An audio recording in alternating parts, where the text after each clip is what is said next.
अगर आपको भी लगता है कि सुबह जल्दी उठना सिर्फ एक आदत है, तो आप इस किताब को गलत समझ रहे हो।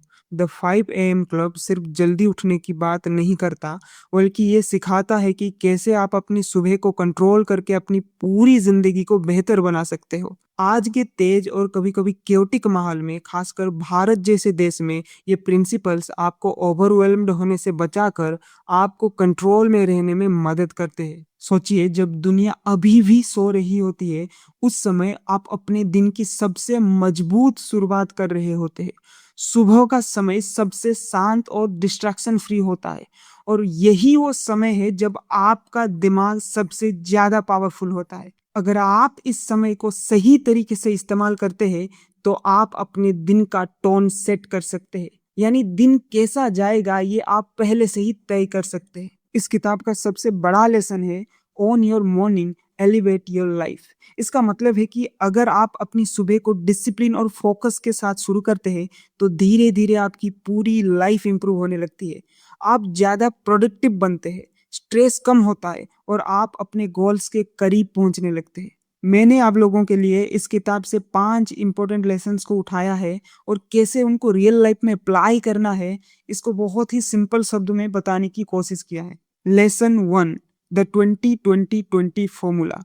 ये इस किताब का सबसे पावरफुल कॉन्सेप्ट है। इसका मतलब है आपके सुबह के पहले 1 घंटे को 3 बराबर हिस्से में बांटना, हर हिस्सा 20 मिनट का। दोस्तों, इस किताब में ऑथर ने 5 AM को बहुत ज्यादा एम्फेसिस दिया है, क्योंकि ये किताब अमेरिकन ऑथर ने लिखा है, और अमेरिकन लोगों के लिए सुबह के 5 बजे बहुत जल्दी होता है। जरूरी नहीं है कि आप 5 बजे ही उठे। इंडिया में इस चीज को आप 4 AM यानी कि ब्रह्म मुहूर्त कंसिडर कर सकते हो। बट अगेन, ये मैं आप पर छोड़ता हूँ, ये पर्सन टू पर्सन वेरी कर सकता है।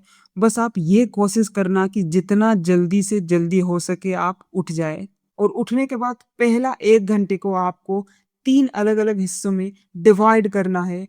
हर एक हिस्सा 20 मिनट का होगा। अगर आप इस 1 घंटे को सही तरीके से इस्तेमाल करते हो, तो यह आपकी पूरी दिनचर्या बदल देता है। पहले 20 मिनट होते हैं मूव के लिए। इस समय आप कोई भी एक्सरसाइज कर सकते हैं जिससे पसीना आए, जैसे कि वॉकिंग, स्कीपिंग या सूर्य नमस्कार। इससे आपके दिमाग में BDNF नाम का एक केमिकल रिलीज होता है, जो ब्रेन सेल्स को रिपेयर करता है और आपको मेंटली शार्प बनाता है। अगले 20 मिनट होते हैं रिफ्लेक्ट के लिए।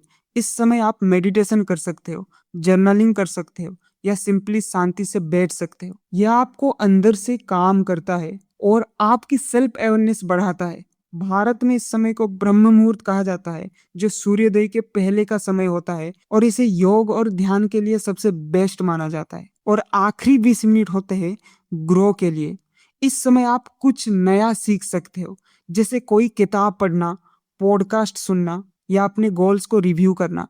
यह आपकी डेली ग्रोथ को इंश्योर करता है।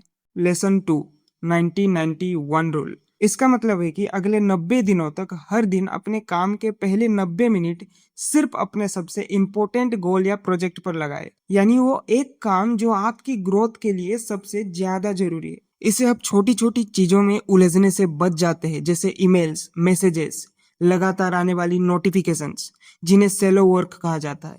चलिए एक एग्जाम्पल के साथ समझते हैं कि आप कैसे इसे रियल लाइफ में इस्तेमाल कर सकते हैं। अक्सर भारत में, खासकर IT फील्ड में काम करने वाले लोगों का दिन पूरी तरह से रिएक्टिव होता है।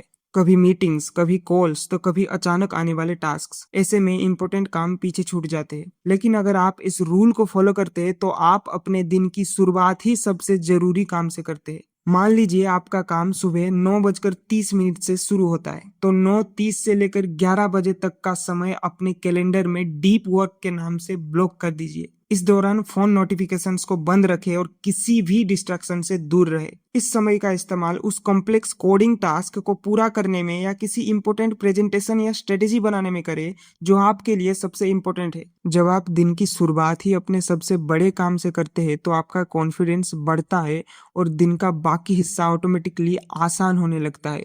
धीरे धीरे यही हैबिट आपको एवरेज से अलग बनाती है। Lesson 3, the 4 interior empires. इसका मतलब है कि सिर्फ माइंडसेट पर काम करना ही काफी नहीं है, बल्कि आपको अपने अंदर के 4 अलग अलग हिस्से को बैलेंस करना होगा। पहला है माइंडसेट, यानी आपके थॉट्स और आपका पॉजिटिव या नेगेटिव सोचने का तरीका। दूसरा है हार्ट सेट यानी आपकी इमोशंस, ग्रेटिट्यूड्स और दूसरों के साथ आपका कनेक्शन। तीसरा है हेल्थ सेट यानी आपकी फिजिकल हेल्थ और एनर्जी। और चौथा है सोल सेट यानी आपका पर्पस या फिर कह सकते हो खुद को जानना। भारत में अक्सर हम सिर्फ माइंडसेट पर फोकस करते हैं, जैसे ज्यादा पैसा कमाना, करियर में आगे बढ़ना, लेकिन हम हार्ट सेट और हेल्थ सेट को इग्नोर कर देते हैं। हम काम में इतने बिजी हो जाते हैं कि फैमिली के लिए समय नहीं निकल पाते और हेल्थ भी धीरे धीरे खराब होने लगता है। आइए इसे प्रैक्टिकली समझने की कोशिश करते हैं। मान लीजिए आप रोज मेट्रो या लोकल ट्रेन में ट्रैवल करते हैं। उस समय हम अक्सर फोन पर न्यूज या सोशल मीडिया स्क्रॉल करते रहते हैं, जो कई बार नेगेटिव और टॉक्सिक होता है। इसके बजाय आप उस समय को बेहतर तरीके से यूज कर सकते हैं। आप किसी फैमिली मेंबर को एक सिंपल थैंक यू मैसेज भेज सकते हैं या अपने जीवन में जो है उसके लिए ग्रेटिट्यूड महसूस कर सकते हैं। जब आप इन चारों एरियाज पर साथ में काम करते हैं तब आपकी ग्रोथ बैलेंस्ड होती है और यही बैलेंस आपको एक सक्सेसफुल और फुलफिल्ड इंसान बनाता है। Lesson 4, the 60-10 method. Peak productivity का मतलब ये नहीं है कि आप लगातार 8 घंटे बिना रुके काम करें। असली प्रोडक्टिविटी स्प्रिंट्स में काम करने से आती है, यानी 60 मिनट तक पूरी इंटेंसिटी और फोकस के साथ काम करें और उसके बाद 10 मिनट का छोटा सा ब्रेक ले, ताकि आपका दिमाग और शरीर रिकवर कर सके।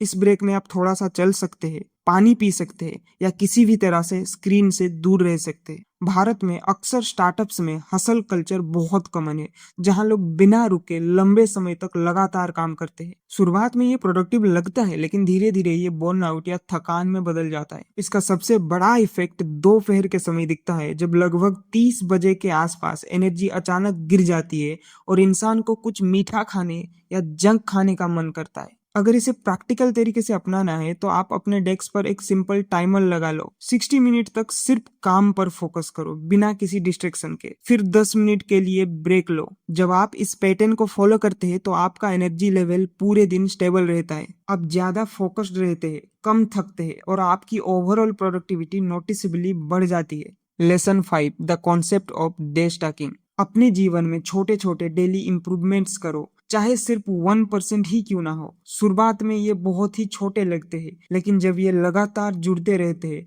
तो समय के साथ ही छोटे बदलाव बहुत बड़े रिजल्ट देते हैं। आपको एक बड़ी रिवॉल्यूशन की जरूरत नहीं है, बल्कि रोज के छोटे छोटे 1% विंस की जरूरत है। हमारे यहाँ लोग अक्सर सोचते हैं कि अगर कुछ नया सीखना है, जैसे इंग्लिश इंप्रूव करना है या डेटा साइंस जैसी स्किल सीखनी है, तो उसके लिए घंटों समय चाहिए। इसलिए वो प्लान बनाते हैं कि संडे को 4 से 5 घंटे पढ़ेंगे। लेकिन ये सच है कि ऐसे प्लान्स ज्यादा टाइम तक टिक नहीं पाते। इसका सही प्रैक्टिकल तरीका ये हो सकता है कि रोज सुबह सिर्फ 15 मिनट डेडिकेट करो। मान लीजिए सुबह के 5:45 AM, जब आप अपने ग्रो टाइम में होते। ग्रो टाइम सुनकर कंफ्यूज मत हुई। शुरुआत में मैंने आपको बताया था सुबह के पहले 1 घंटे को 3 बराबर हिस्से में बांटना है, उसी के आखिरी 20 मिनट को ऑथर ग्रो टाइम कहते हैं। इसी समय आप इंग्लिश प्रैक्टिस कर सकते हैं या किसी भी नई स्किल सीख सकते हैं। ये रोज का छोटा सा इन्वेस्टमेंट 1 साल बाद बहुत बड़ा फर्क लाता है। जब बाकी लोग सही समय का इंतजार कर रहे हैं, तब आप रोज थोड़ा थोड़ा आगे बढ़ रहे हैं और यही कंसिस्टेंसी आपको धीरे धीरे 95% लोगों से आगे ले जाती है। दोस्तों, मेरा ये मेहनत और प्रयास अगर आपके जीवन में वैल्यू ऐड करने में सफल हुआ तो आप इस चैनल को सब्सक्राइब कर सकते हो, ताकि इसी तरह के और इंफॉर्मेटिव और वैल्यूएबल कंटेंट में आपको पहुंचा सकूं।